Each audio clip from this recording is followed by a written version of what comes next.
Hello, Slicey Dicers. This is Brian with another knife review for you. Today we have the Zero Tolerance 0393SW for Stonewash. This is a sprint run of the 0393. This review is also going to serve as an overall review of the 0393.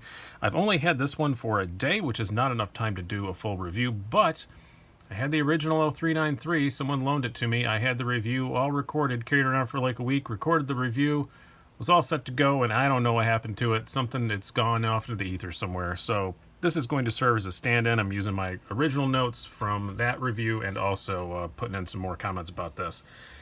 As I said, this is a sprint run of that knife. Differences are the blade steel, which is S35VN instead of 20CV. The production one has 20CV. It's got the stonewash finish instead of the black DLC over the satin. And it's got these, I think, much nicer looking stonewash titanium instead of the blue anodized of the production version. Let's talk more about the 093 as a whole, because as I said, this is going to serve as that as well. I'll make it quick since there's a whole lot of reviews of this out here. It is a production version of the more limited production 0392 from a couple years ago. Both of them are based on the Hinderer Eclipse. The 0392 had just titanium slabs on either side. This has these G10 overlays, which are inspired by another Hinderer model, the Maximus. I kind of like the way they work. I'm not blown away by the way they look because they're just G10 and this is not a cheap knife. $220 for this, by the way, versus $240 for the production version. Yes, the sprint run is cheaper. Stick around to the conclusion. We'll get into that more. Kind of some odd stuff going on with the ZT sprint runs lately, but anyway. As I said, like the way they work, not so sure about the way they look, but being a Hinderer design, it works with a lot of Hinderer hardware and stuff. You can customize this thing endlessly, but I do kind of wish these were carbon or something. Yeah, I guess we're already starting into it. Let's just talk about the way this thing looks, and then we'll do some specs. We'll skip around a little bit. Yeah, I like the way it looks. I think it's pretty cool. They definitely tried to make this G10 look as fancy as they could, which makes me wonder the amount of milling and stuff spent on this. Couldn't you just bought carbon? But the G10 is super grippy, and this is a working knife, definitely. It's a Hinderer through and through, and Hinderer makes this stuff to work, so maybe they just wanted the G10. Maybe that was a conscious choice over carbon for this design, but I'd like to see a little bit of carbon on this. That's just me, but overall, I like the shape of it. It looks pretty cool. I've always thought the Eclipse was one of the better looking Hinderers anyway. And with these Maximus style things, I think it makes it look even a little bit better. The kind of Spanto ode, we'll talk about that more when we get to the blade, but the kind of ode to the Hinderer Spanto blade looks pretty cool. I definitely like the looks of this sprint run way, way better than the looks of the production one. I didn't care for the blue, and I definitely didn't care for the partial DLC, where I think this looks really good. Nice working finish on the blade too. This is a knife that's meant to be used and abused, and I intend to do that with it. So I do really like the fact that it has the stonewash on it. It's got a Hinderer style Eclipse pocket clip on it. This is maybe actually right off from an Eclipse, judging from the pictures. Not terribly blown away by the pocket clip. We'll get to that again also later on. Let's do some specs before we get too much farther. We have an overall length of 8 1/4 inches. These are 1-inch squares, by the way. Blade length of 3.5 inches. Blade thickness, according to my calipers, 0.153. Handle thickness of 0.53 and a weight of dead on 5 ounces. So pretty average weight. Fairly thick blade, but not ridiculous. Perfectly neutral. Right in that completely comfort zone of the Goldilocks zone of handle widths. 0.53 is perfectly fine. Do some size comparisons here. First of all, we'll break out a plethora of titanium frame locks that I have around. Compare it to your Riot New Torrent. Haven't seen this one on the channel in a while. Very similar in overall length to the New Torrent. Shorter blade though, but pretty similar in overall length. We have your Wee Wasabi, one of my favorites. A little shorter than the Wasabi. The Tuya Knife Envy, quite a bit larger than the Envy is. And last in the titanium frame lock train, ZT0609, another ZT that just came out this year. bigger than the 0609. The 0609 is meant to be more of an EDC kind of knife, where this is also an EDC knife, but it's more of a heavy-duty EDC, where this is kind of a normal everyday. All right, and to compare it to a couple of our standards, and we'll get moving on. Your Spyderco Paramilitary 2. Very, very similar in size to that. And your Benchmade 940. A little bit longer and bigger in every way than a 940. Okay, we already talked about the aesthetics. Let's talk about this blade, because this is kind of one of the things that's going to wind up veering off of the normal review, where we're going to kind of combine the two. So as I said, the standard 0393 has the same blade shape, which is, like I said, an ode to the Spanto. I'm calling that because the grind isn't really a full-on Spanto grind. This is more kind of aesthetic than anything else. The thicknesses behind the edge are pretty similar all the way through. Which is not that thin behind the edge, by the way. I got between 28 and 30 thousandths, depending on where you're looking on the blade. So it's not a slicing dream by any means. It's not bad. They make up for it by it coming razor sharp. They did an excellent job sharpening this knife. I had the same thing with the 0609. That's the only other 2018 ZT I've handled. Both super sharp, super well done out of the box. ZT is crushing it with their sharpening lately. But this is not designed to be a slicing machine, and it isn't. It's not bad. It's not offensive in any way. It's completely fine. This isn't an apple slicer, you know, but it'll hack through cardboard. It'll do all the things you want, and on the upside, it's a pretty sturdy blade. As I said, 0.153 inch blade stock. It says 0.16 everywhere else. I measured 0.153, but you have a very robust tip. It's a good heavy-duty blade. It's going to be a hard-use, tough blade, and it slices plenty well enough.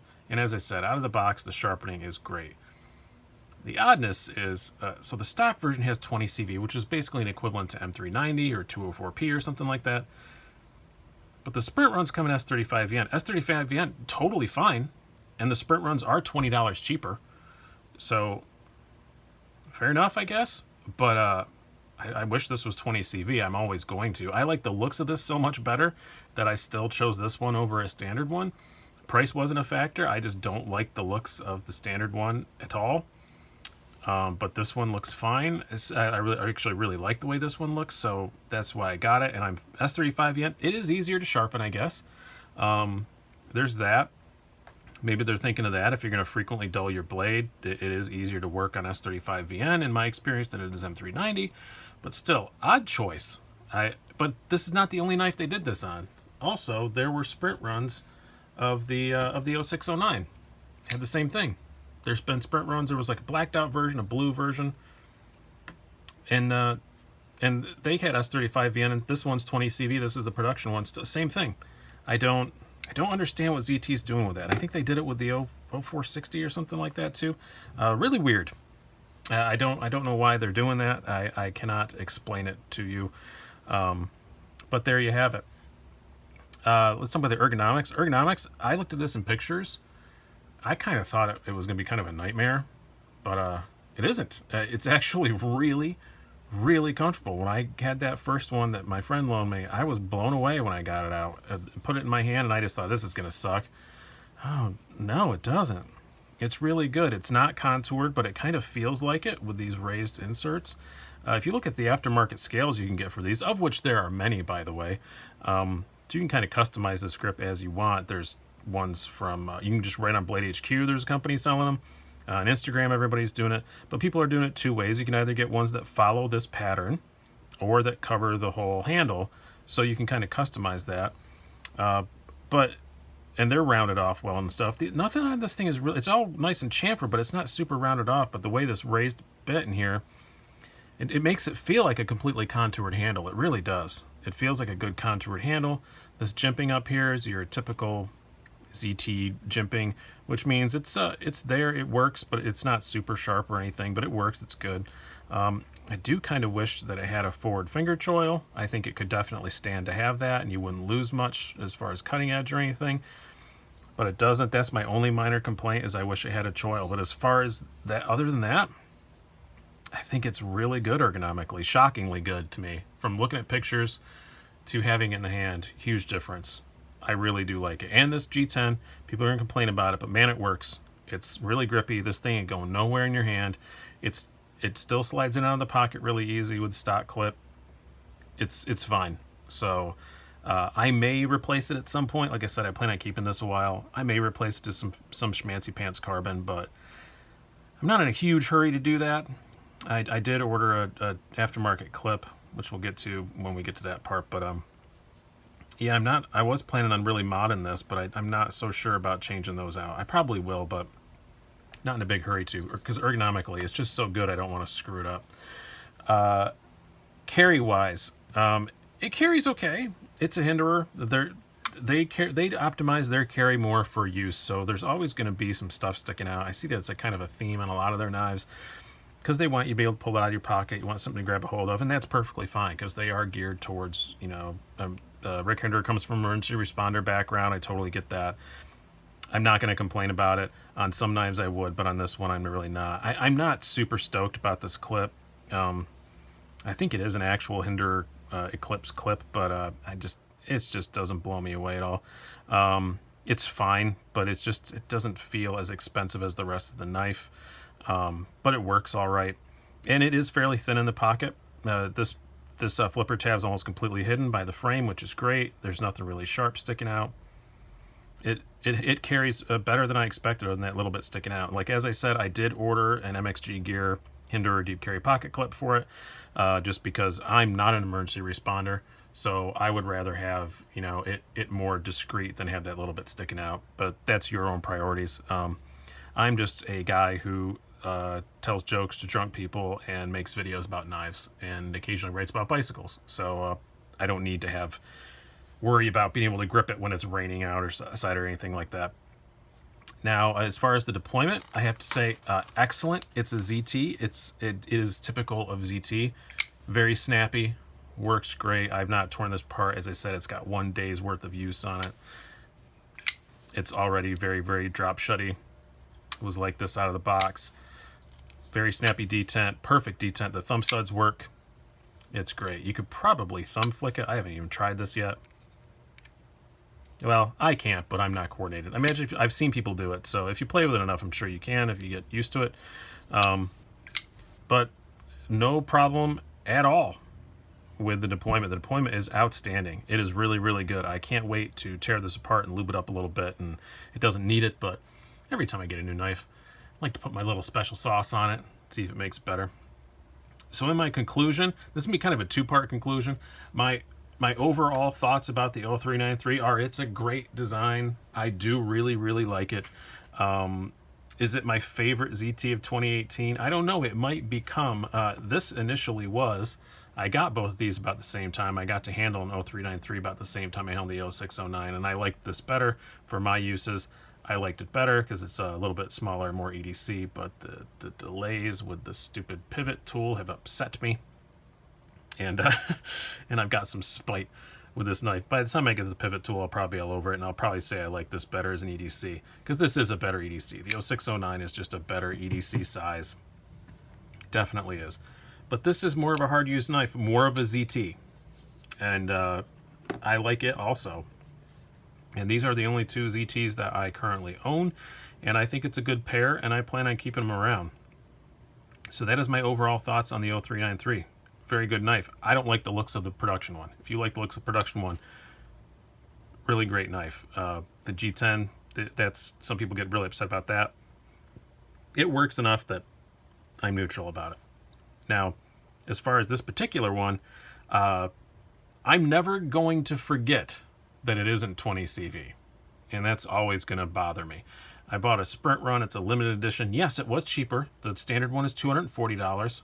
The Sprint Run's $220.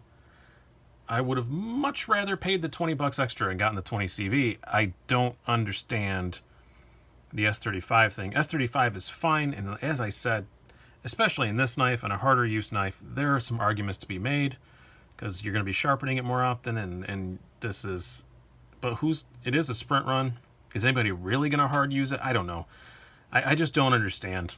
If somebody from ZT could please explain to me exactly why they did that. I'm assuming, as someone said on a live chat last night, they probably just had a lot of S35 laying around. I was like, oh, yeah, that's probably it. I was trying to overanalyze why they would do that instead of the 20 CV and say, oh, they probably just got a last 35. Oh yeah, you're probably right. But I do love the looks of this one so much better that I don't regret choosing this one over the standard one. But I'm always going to know that it's not, the steel is not as good as the production one. So that's always going to kind of bother me. But overall, I still really like the knife. I do still recommend it. I'm excited to spend a lot of time with it. As I said, I'm going to change the pocket clip. I may change the scales. I don't know. You can also, all the Hinderer stuff fits it, or a lot of the Hinderer stuff fits it. You can change the backspacer. You can do all that stuff. It's meant to be modded. Maybe I will. Not dramatically so, but what's nice about this knife is everything unbolts, so you can, it's all reversible mods. It's not like you have to go, you can make it your own, as they say, Hinderer always says, without having to anodize it or send it away or anything like that. That's cool. I should probably explore that a little bit, so I probably will. But I hope you guys have enjoyed this video. I know it's kind of rambly because it's kind of two knives at once and one of them's not here, but I hope you guys stuck with it and enjoyed it. I've been Brian. Have a good one.